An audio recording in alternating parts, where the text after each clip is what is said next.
The 1700s and 1800s were a dark time for working children.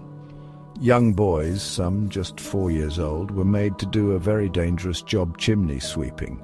These children, known as climbing boys, were small enough to fit inside the narrow chimneys that were common back then. Their job was to climb up inside these chimneys and clean out all the soot. It was hard, dangerous work. The chimneys were very tight and the air was hot and thick with soot, making it difficult to breathe. The boys often had to work in complete darkness, and there was always the risk of getting stuck or falling. Many boys were badly hurt, and some even died inside the chimneys they were cleaning. This cruel practice existed because masters could make money off these children. They saw them as easily replaceable and often treated them terribly. Beatings were common. They were often trafficked or forced into labor with very little pay. This story from a master sweep speaks to the cruelty a boy must undergo in learning. The flesh must be hardened by rubbing it with the strongest brine close to a hot fire, because at first they will come back streaming with blood, looking as if their kneecaps had been pulled off. The physical damage to these young workers was immense. Breathing in soot all the time caused all sorts of lung problems. Many developed a very serious type of cancer called soot wart. Today, we know this as scrotal cancer.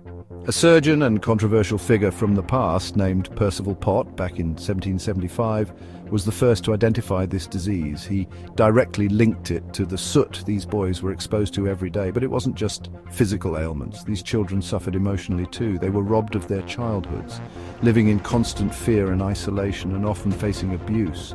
The work itself was terrifying. Imagine being forced into a dark, airless space, knowing that getting stuck could mean a slow and painful death. Jonas Hanway, who lived in the 1700s and helped those in need, documented the terrible conditions that these children had to face. One tragic example would be the death of a 9-year-old boy named Valentine Gray, who was found dead in an outhouse where he was forced to sleep between shifts. There is currently a memorial at Church Lytton in Newport, Isle of Wight. Sadly, stories like this were all too common.